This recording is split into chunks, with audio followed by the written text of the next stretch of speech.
England, the next strange, foreign, bizarre country that Lara finds herself in. I'm also just realized now the loading screen misuses monomyth in exactly the same way I did. Maybe that's where I got confused. Like one of the earlier videos, I confused comparative mythology for monomyth. Oh, there's that Ducati again.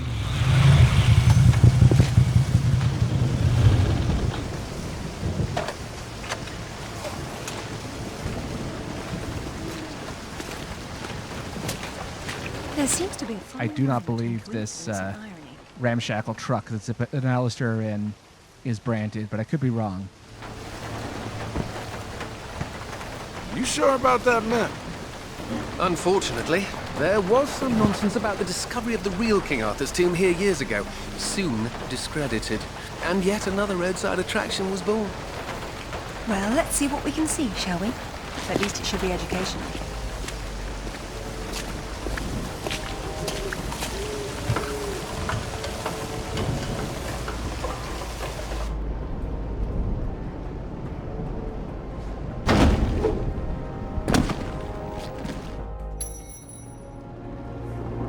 Core Design made 6 Tomb Raider games in 6 years, and somehow either never thought or never realized that they could set a level in a shitty tourist trap museum. I absolutely adore this level. It's one of my favorites in the franchise.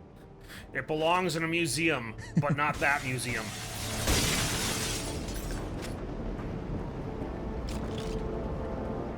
Well, we can buy some of the merch here, I suppose, or we could if this game had an in-game economy. Oh, well, that's strange. Maybe this is here for a reason, who knows? It almost looks like Trogdor the Burninator. They must be electric. I'll have to find the power main. Place is locked up pretty tight on the ground floor. Probably have to try up higher. I mean, we're here for a couple of reasons. First of all, because any place or just a noun that starts with a hard C sound is just inherently funny, in the same way that Cardiff is. But also there is some connection to to Cornwall and the larger Arthur myths.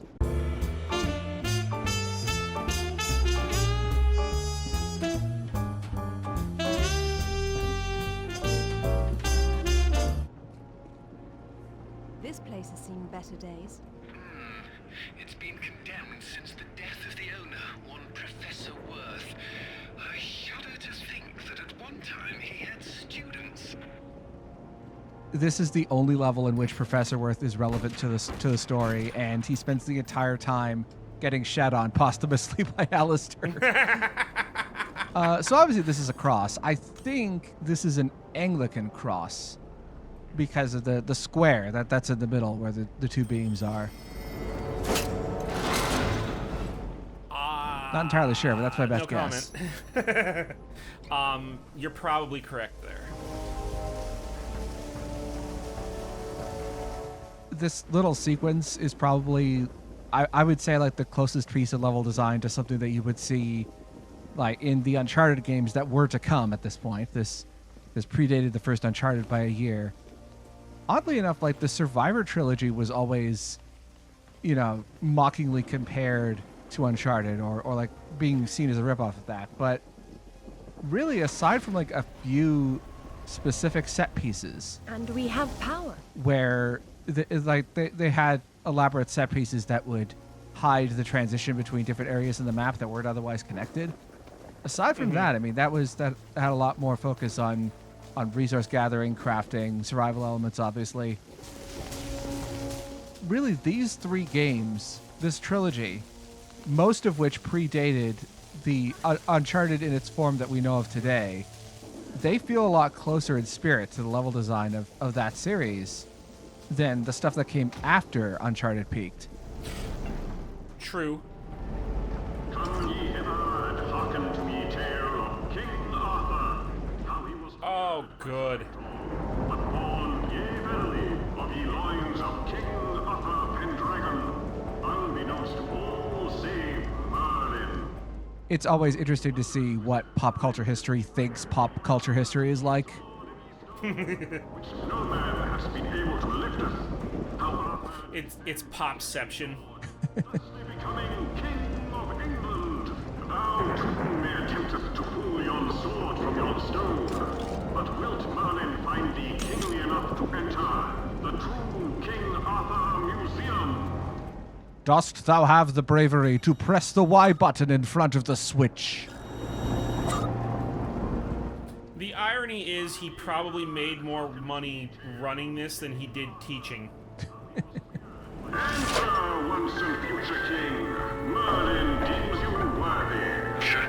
The real Merlin would roll around in the mud and bark at you, but I'm being generous by calling it mud. There's no difference between stupid and charming with you, is there? Yeah, stupid and charming is probably the phrase that best describes this entire level. So that there would be no squabbling betwixt ye knights, Merlin bequeathed upon Arthur yon round table, which was a table neither square nor buttressed, but circular in form. 'Twas a symbol of unity and equality, and 'twas from whither Arthur's knights took their name, the Knights of the Round Table. I'm assuming you're taking notes. Yeah, verily. I also like this level because we get to torture Alistair with all of this bullshit about the Arthur myths. Jesus. That they might be paragons of chivalry and virtue. Gaily they camest, yea, and 'twas an assembly as had naught before been seeneth, and verily there was much rejoicing. Hey, push the button again. It's like electroshock therapy for Alistair. I like to think it keeps him sharp. See, this is what happens when a history professor with a dubious PhD thinks he's Walt Disney all of a sudden and could just pull out, an interactive museum / theme park in like in a corner of England. In terms of gameplay stuff, like there are various things that you unlock, like concept art, etc. One of the things that is unlocked through getting the artifacts is upgrades to the pistol, which, for one thing, they're kind of subtle, but also they don't really get a lot of fanfare when you unlock them. But by the end of the game, by the time you get to the final level, which is where, really all the pistol upgrade stuff happens or gets unlocked there, you have like there's a bigger range for your lock on. The reload speed and damage output is faster, and I think the magazine size is doubled. But because this game really doesn't have that much in the way of replay value, I mean, there's time trials, but the only real incentive for completing the time trials is to get cheat codes. And what of Excalibur, ye mighty sword of legend? 'Twas Merlin who did bringeth Arthur to yon magical lake, wherein did dwell ye lady of the lake. And from her hand did Arthur take Excalibur. And yea, ye sword couldst ne'er be broken, for 'twas its magic. I'm confused. Weren't Excalibur and the Sword and the Stone the same thing? They were two bloody different swords! Now, Zip, that was too easy. I mean, that's just economic storytelling, really. Two similar artifacts with both similar functions in the story as well as functionally. Merlin fall in love with I mean, if you consider this a book that you are then adapting to a film, yeah, the natural instinct is to combine the two. use her magics against her lover, imprisoning him. Wherefore it was that when Arthur didst do battle with Mordred, Merlin couldst not protecteth him. It seemeth that oft times ye wisest of men canst maketh mistakes. It was his own fault, really. Never trust a woman? Don't believe in magic. I just cannot get enough of these animatronics. I know. I'm looking at this. Arthur with Excalibur, Mordred with If you've ever played Max Payne 2, Yes. why this reminds me of Mona's dilapidated funhouse.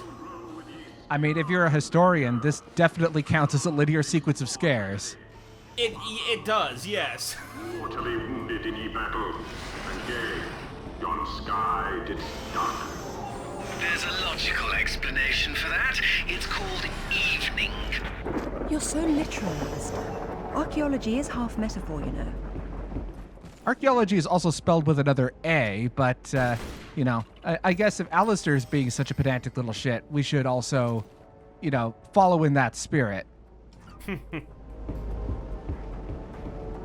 Before he did die, Arthur badest his knight Bedivere to returneth Excalibur to yon lady of ye lake. And lo, didst Arthur's body then slumber, and yea, it was borne away to Avalon, where it is said that from thither shall he someday return. See, I told you Avalon would be important again. I mean, it is like a critical part of most versions of the Arthur myth, to be sure, but specifically Avalon is going to be important towards the end of the game. Well, if he went to Avalon, then whose tomb's supposed to be here? Maybe the grunting Saxon or the Roman fascist that Alistair believes the whole legend was built around. I think the Roman fascist thing is meant to be a reference to Lucius Castus, the speculation about Arthur's true identity that I mentioned at the end of the last video.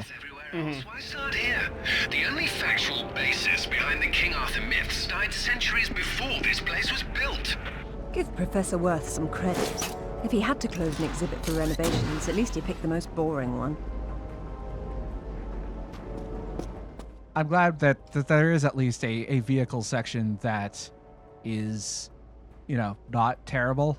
This one can be frustrating at points, but given what we're driving, I think it's a bit more understandable that this thing's pretty clunky.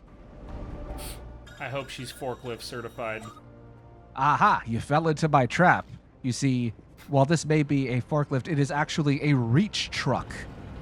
A type of forklift specifically designed to be used indoors, and with the forks at the end there can turn, I believe they can turn up to 90 degrees to go around corners. It's a narrow aisle reach truck.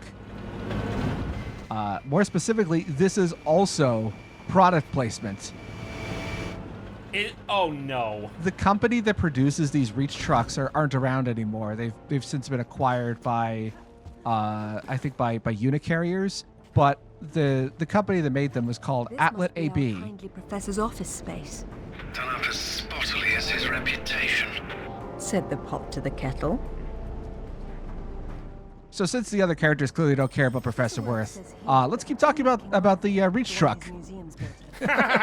So, yeah, Atlet AB they were a Swedish company. They were around for a while, and yeah, I had the exact it's the Forte URF is the specific model that's being used here. Atlet was eventually bought by Nissan, specifically Nissan's forklift division, which had been sold off to Unicarriers. So, yeah, it's a much like any other industry, vehicle manufacturing is not immune in the slightest to the merger and acquisition death chain.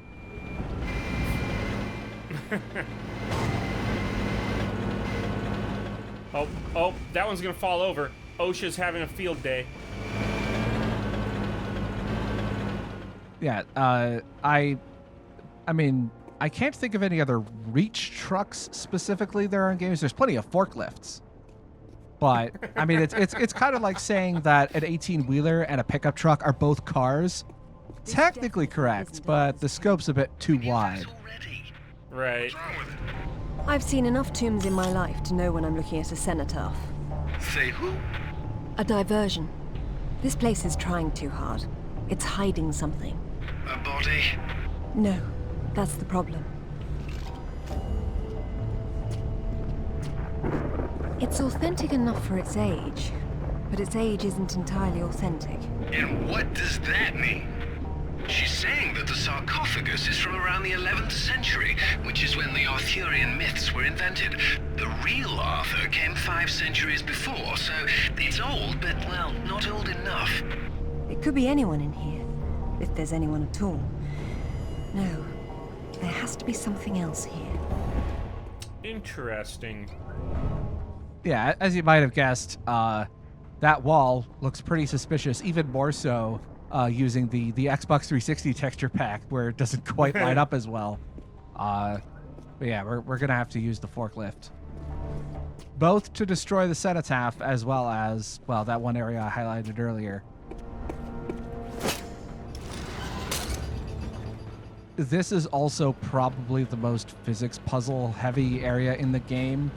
The level after this, well, actually, we're doing Croft Manor after this, but the one after that, unfortunately, was, I mean, it's understandable. It's, you know, game design theory should tell you that you design your first level last, but also, I mean, your final level is inevitably going to be rushed out the door and not have as much effort put into it, because statistically fewer players will reach that point.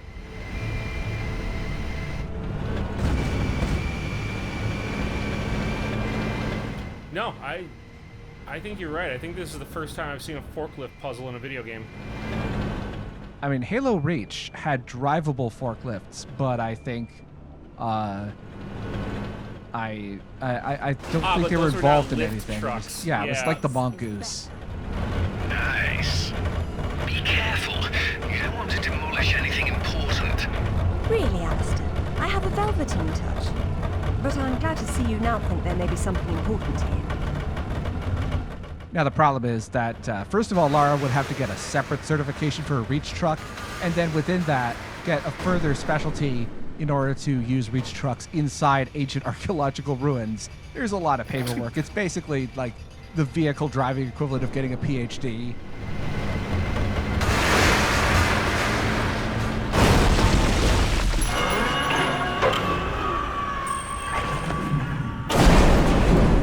Aww.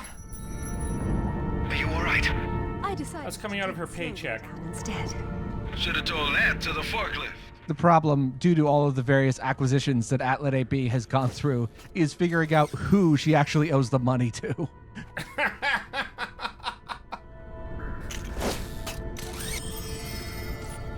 So a quirk with the artifacts I haven't really pointed out yet is that the game just kind of arbitrarily decides which artifacts you can pick up with the grapple and which you can't. Even though they're all metallic, or at least they count as like interactable metallic objects as far as the game is This will take some concerned. concentration. But Sure. there are just some that you cannot pick up with the grapple if the game decides it actually wants you to work for it.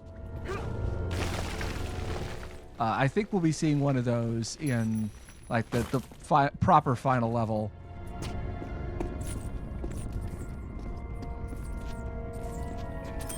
Probably the closest we get to a 2D section in this game. I've also at one point in the thread I posted some gameplay of the Game Boy Advance version of this game. The DS version, from what I understand, it tries to like do a more stripped down, like top down arcadey version of the levels in this game. The Game Boy Advance version is even more stripped down than that. It is like you can recognize all the different beats, but it's in 2D. Because it's on the Game Boy Advance that didn't have a lot of screen space, the camera is really close in. It almost feels like someone intentionally trying to, like, I don't know, remake Resident Evil 2 for like the NES or something. But except this was meant to be like an actual official release of the game. Also, there's something not quite right. I don't think we're supposed to hit this yet. It did kind of slide back into place there. Yeah, that puzzle's giving you an awful lot of pushback.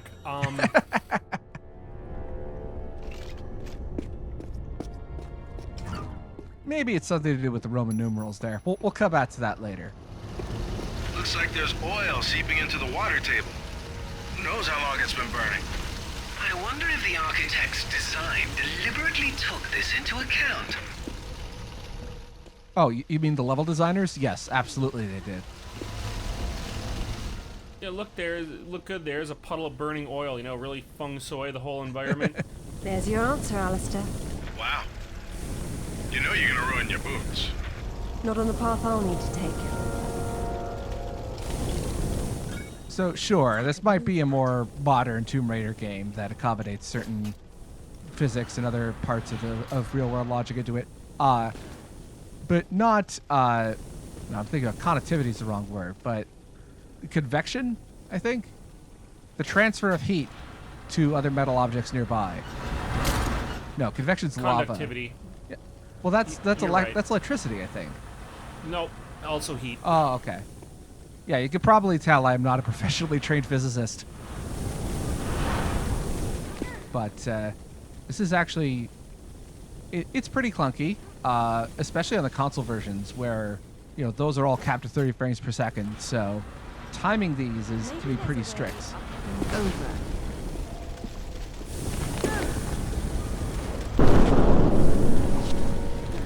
Oh. And yes, despite the fact that we're going through catacombs and technically a sewer-ish, I still really like this level, even, you know, with those flaws, I suppose. There must be a way to stop them up. I certainly hope so. You know what always amazes me about these games? The idea that after thousands of years, all of these booby traps are still running. Well, we've seen a couple instances already where some traps have been broken apart or worn out over time, but that's usually, I mean, that's usually done from a game design perspective to introduce the idea of certain traps, and you know, you then come across others that are, you know, much better condition. Also, I'm about to do something very, very stupid. There is an artifact that you need this or a crate. And for some reason, I decided that it would be better to bring that other crate out into the center and then bring the other crate towards me, which, yeah, this being a 2000s Havoc Physics game, yeah, there's still interactability here.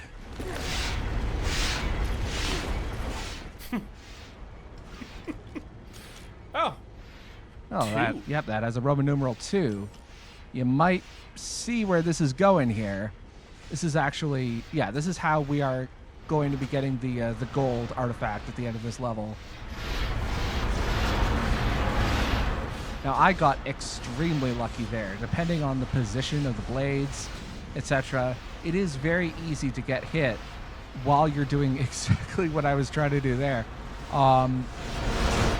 The thing is, though, that, well, occasionally you can see some brief moments where the blades slow down for a bit. I think it was meant to be like a brief moment of respite where you can time your, like if you're trying to get through there without using these. I do think the hitboxes correspond at the end. I don't think it's like a blanket wall of damage that Lara always goes through.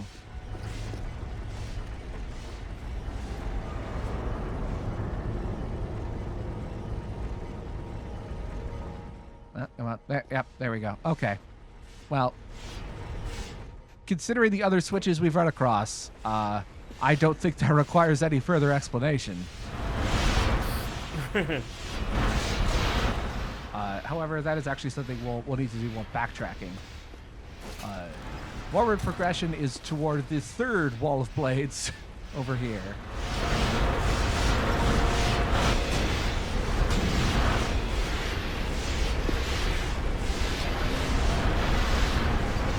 Which actually, these have surprisingly good interactivity for the time period. Like, the stop is a little bit bouncy and everything. It's pretty well done. This is still a PS2, Xbox, and GameCube game first. Like, much as like what happens even these days when, you know, you start the beginning of a new console generation. This was a port over to the Xbox 360. So they were still working with limitations of like the PS2 in particular. Apparently the PS2 version runs quite well. And of course, when I played this many years ago, it was on the GameCube version. And that also looks great, and I don't think it really has any major frame rate issues.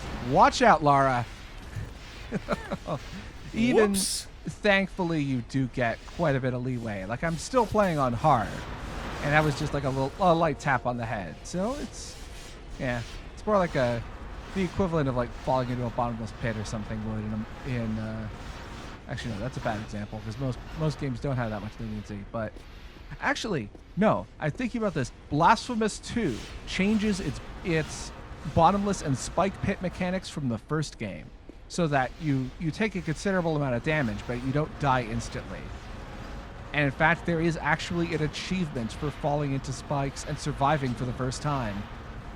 I think it's called I'm Still Alive. Interesting. Wait, you're long jumping that? No, I'll have to make a pass. But it might have been worthwhile just to hear you lads scream about it. This does not seem very safe. I can speak from experience here. I did not manage to clear this jump without taking damage. It is extremely hard, but possible to do so. Just barely. Just a little bit there. That's not too It's a terrible. singe. Yeah. That nice Ducati branded leather jacket is a little worse for wear. I would not be surprised if Lara's clothing was also part of some licensing deal.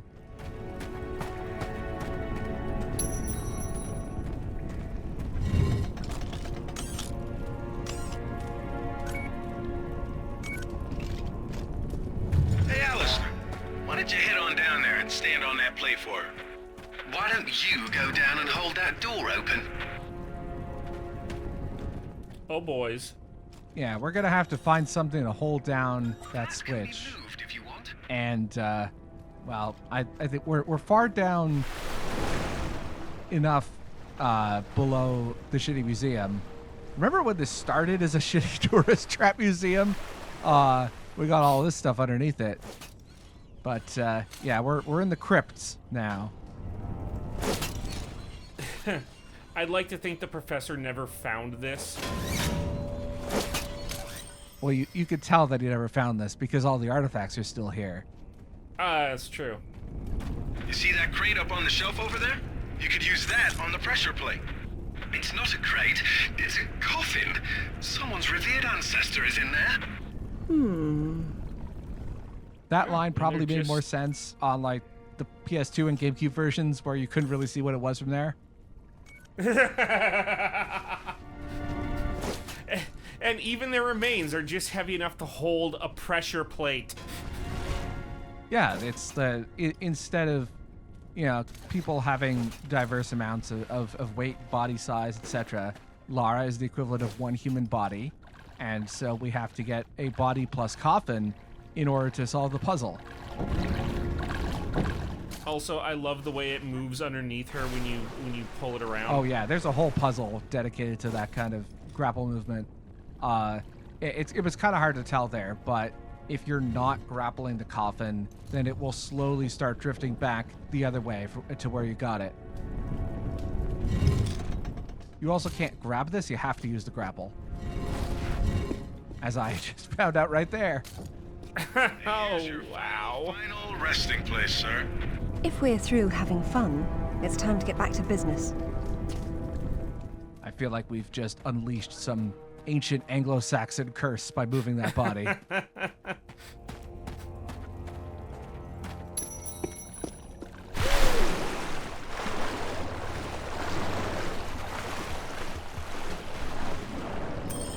And that right there is a good example that the water is very good at some of the translucency and reflections. The problem is that the top of the water seems to be mapping the textures just above it exactly. Take this time to adjust some travel arrangements I made. So the reflection isn't quite right. I mean, it reflects what's above the water, but it doesn't make anything translucent from what's underneath. Gotcha. Hey, I heard that. Which is why that gate appeared and disappeared. And Yes, because it was reflecting the one on top. There's a couple other places, like I think a few parts of Peru, once we go through the ruins after they're flooded. So thankfully, whatever technology they were using on this engine for that, it improved significantly by the time of even Tomb Raider Anniversary, and especially Tomb Raider Underworld, which I was incorrect when I said that this game took that Underworld took multiple years. This Legend was 2006, Anniversary was 2007, and Underworld was 2008. And graphically, it looks like 5 or 6 years ahead of its time. It's actually really, really good. I know that like this whole trilogy is controversial among Tomb Raider fans for various game design related reasons. While I do like them, I don't think they're perfect either. But graphically, all three, especially Underworld, once we get to that, are just fantastic.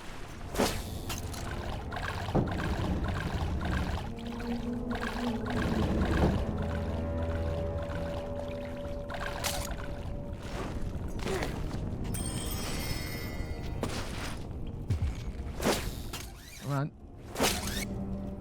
No. Just missed. Yeah. I mean, as far as water physics puzzles go, this isn't super offensive to the senses, you know? Yeah, it's perfectly reasonable. I could see this being annoying on replays when you know what to do, or when you try to do the time trials. Hey, Alistair! Just missed a waterfall! On the upshot, you're not getting shot at. Yet. That will come later. Actually, you're mentioning like stuff with the grapple. I can think of at least one puzzle in Underworld that expects you to actually take tension or torsion and friction into account. Oh, Lord. That. Oh, this is brilliant. That is interesting. And after thousands of years, the torches are still lit.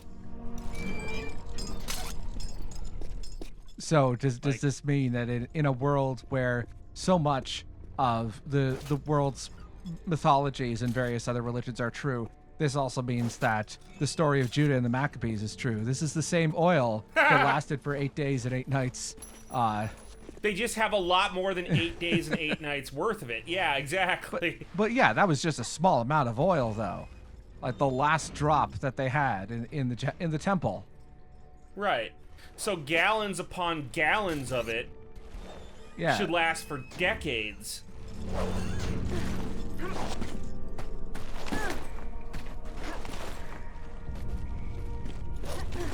Yeah, so I missed out the second half of why I like this level, because not only is it a shitty museum tourist trap, but it's a tourist trap with the real, actual crypt of King Arthur underneath it. Which, like, there has been, like, it's not just tombs and crypts and other burial sites in the old Tomb Raider games. There was plenty of diversity in the level design. That's a mechanism. Angel of Darkness in particular was criticized for basically ditching all of the burial site levels in favor of more modern cities. Remarkable contraption. But I think this, as short as this game can be, I think it gets more creative than some of the classic games can. What a remarkable contraption. This is kind of the perfect tongue-in-cheek joke that works on multiple levels, you know? Yeah. Because, like, you've got the Five Nights at Freddy's professor's place at street level, and then you've got this 3 miles below the sewer. Yeah, and his office, which can only be accessible using a reach truck puzzle.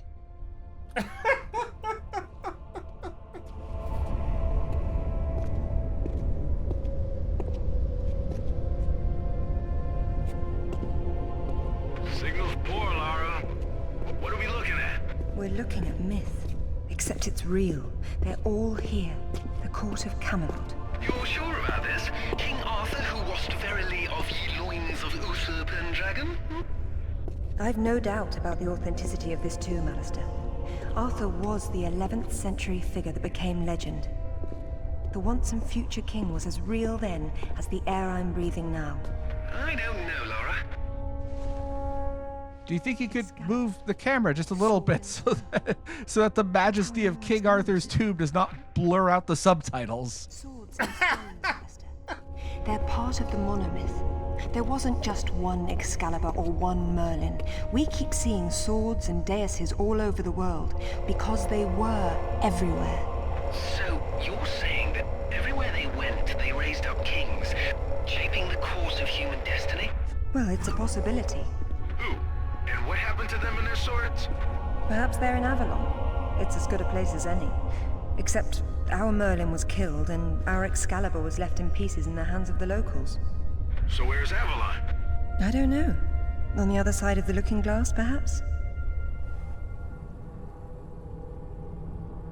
And here we go. After all this time, yes, not only were Arthur and the Knights of the Round Table very much real, they all decided to come back home for their final resting place.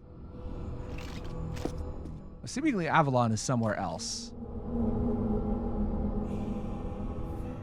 And these are all of the older Welsh spellings of Arthur, Guinevere, and the knights.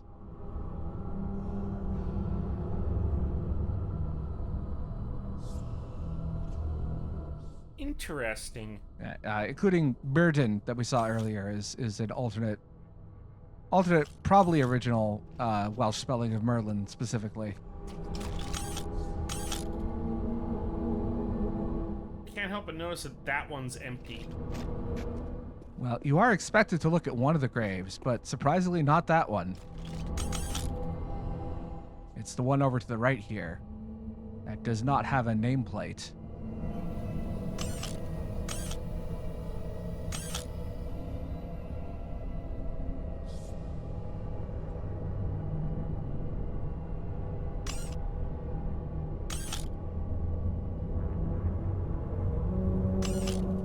Maybe I should put like title cards over here showing all of these, but nah, that sounds like too much work.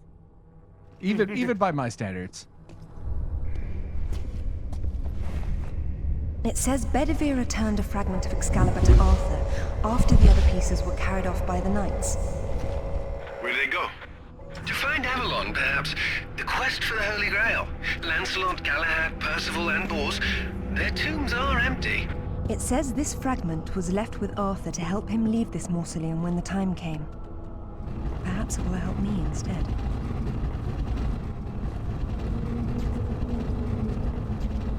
Now, we've been, throughout this whole game, we've been dealing with physics puzzles with sort of one physics concept at a time, essentially.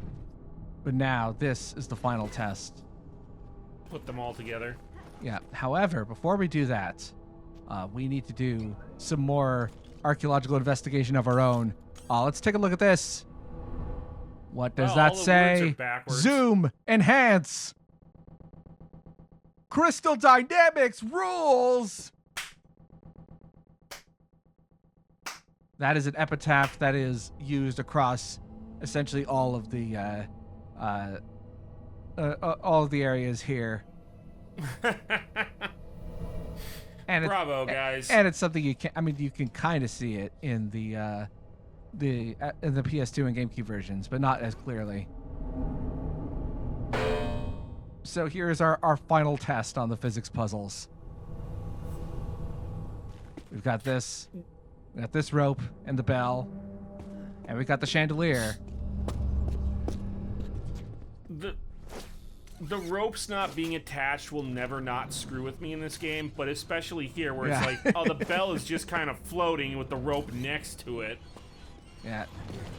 Well, we got our ideas here. It's time to put that chocolate with that peanut butter. Eventually.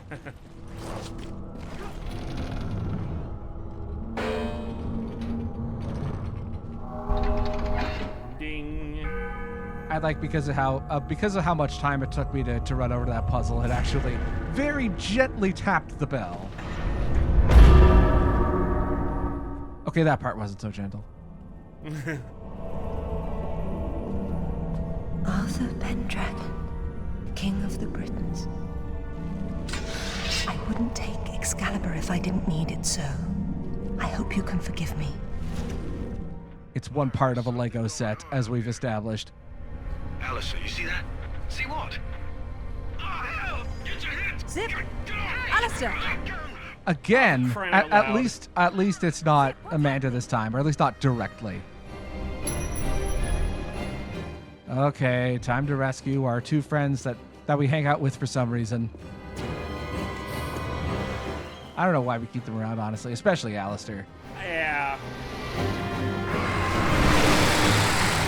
Oh, by the way, set piece boss time.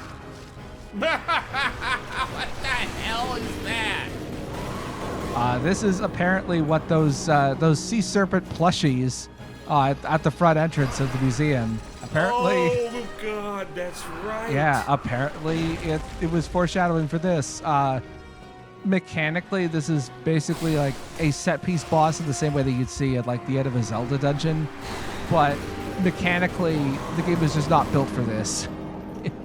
I mean, I guess it might be a bit awkward to show off here, but the idea being that you lure over the serpent with each of the bells, and then while it's stunned, you use the grapple to pull the cage down.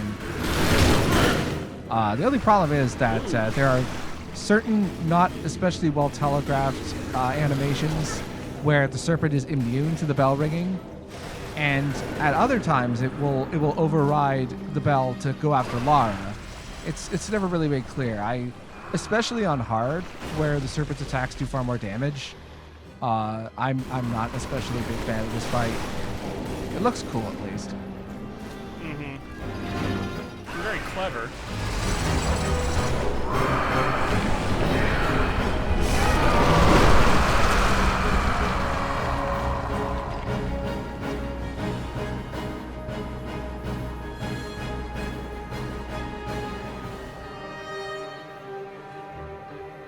Sorry, there's only room for one explicitly supernatural creature in this game at a time. We had to kill you to make way for the unknown entity.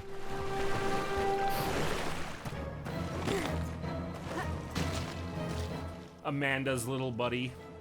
I do at least like that the boss arena is designed so that the body will always fall at the same time, and you know it's a better way of creating an exit and forcing the fight to happen.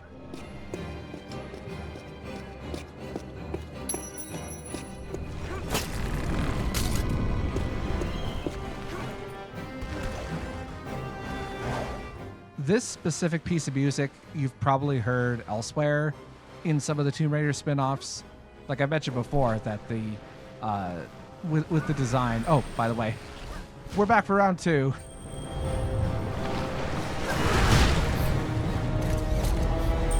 This is better than the bike chases.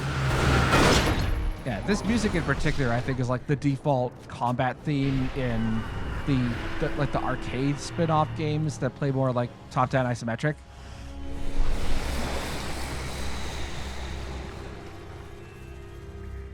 Thanks to you, lady, I have learned my place in life.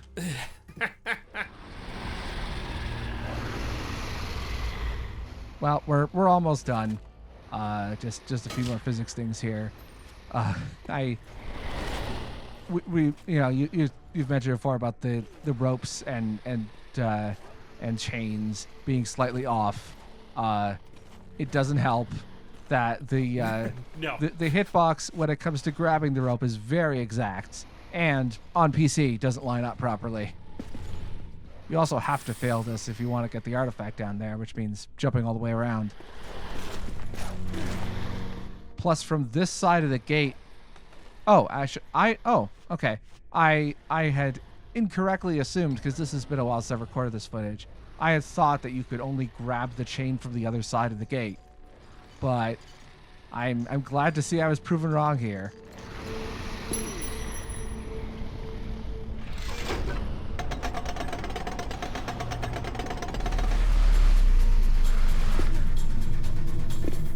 Now, of course, Amanda's men are already here, but this is the one and only optional environmental kill that doesn't involve like the other hazards. You can't really tell because of the lack of feedback, but turning the flame grates back on does in fact kill them, and their bodies disappear too quickly for it to register. No screaming, no howling in pain, just vaporized like they were Thanos snapped. Yeah, it's definitely something that, you know, one of the level designers added at the last minute, and they didn't have time to play test it or add extra audio visual feedback. Also, you do remember that there is a bullet time mechanic. We haven't used it in quite a while. Something I kept trying to do in the various fights in this game, I didn't succeed, unfortunately, is, I don't even know if it's possible, but I wanted to see if I could combine the grapple and the adrenaline bullet time by jumping off of a body as it was falling in midair. I feel like it should be so yeah. cool. I feel like it should be possible, but I wasn't able to really. I mean, I tried it a few times. I wasn't really able to confirm whether it actually works.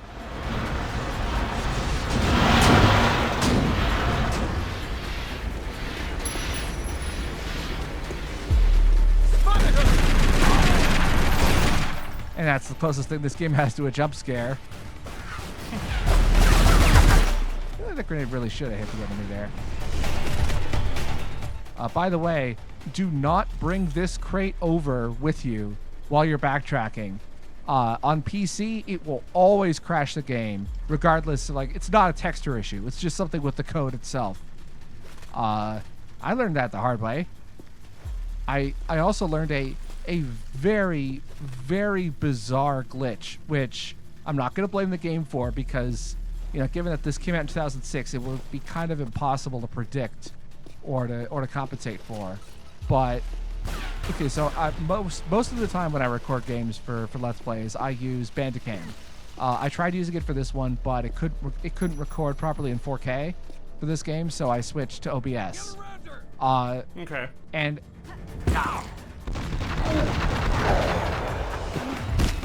that guy has a grenade launcher, Beautiful. but I think we're going to avoid it. Yeah. Good choice past me. And here's the third switch. And this is what's going to open up access to the gold reward. Not yet. Got to push it just a bit further.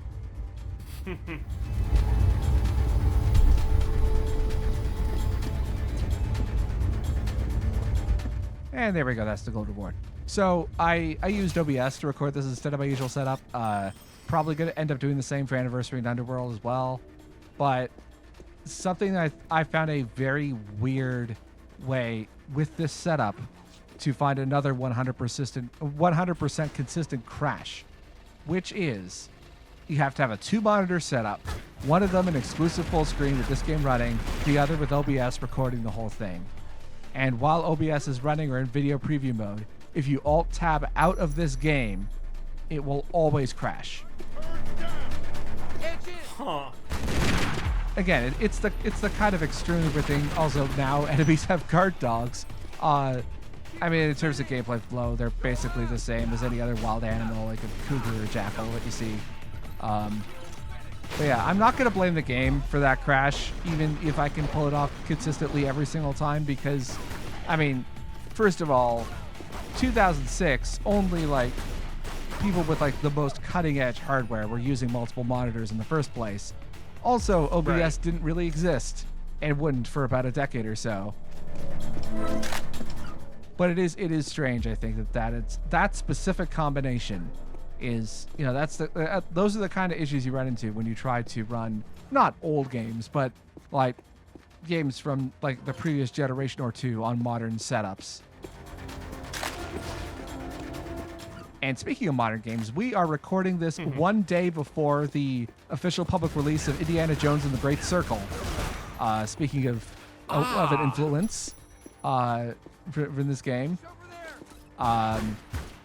But yeah, it turns out that game is on Game Pass. So as much as I don't want to pour another $90 into another AAA game, yeah, I'll give it a shot on Game Pass. Apparently, even though my computer's a bit out of date, apparently it could still it can run Great Circle, judging by a Digital Foundry video I found. So, well, I might as well give it a shot.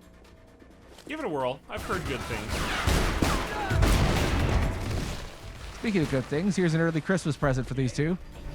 Boy, Dad! Hey, what's going on?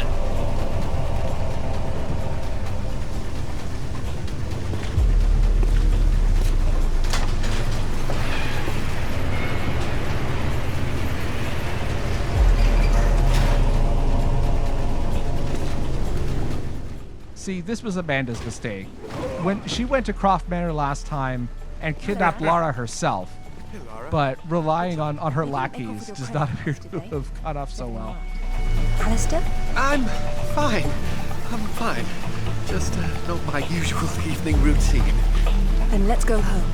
He's far more used to serving or to having pedantic arguments on Reddit than he is actual murder. And that's another thing. Outfits. You can unlock different costumes, which is actually something we're going to be seeing in the next video, which is all about Croft Manor.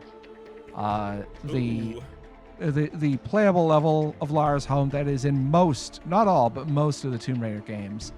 And unfortunately, when it comes to the outfits, you can't, when you play a level for the first time, you have to use whatever the default outfit is.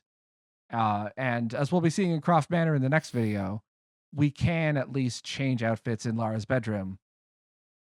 So, that's a small comfort, I suppose.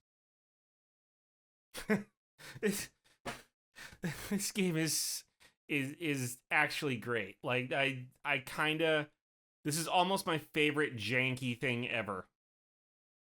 It's like, the specific kind of jank that used to be cutting edge. Mm-hmm. That extra flavor to it. It's that thing you look at and you go, we put up with this. We did, because this is what was considered high quality at the time.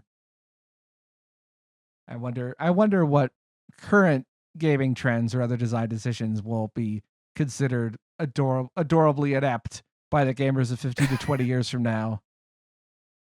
So next video, we'll be exploring Lara's home, since we're already in England, might as well.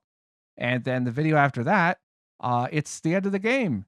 We're actually, like I said, I was not kidding when I said I wanted to do a game that was shorter than Blasphemous. It's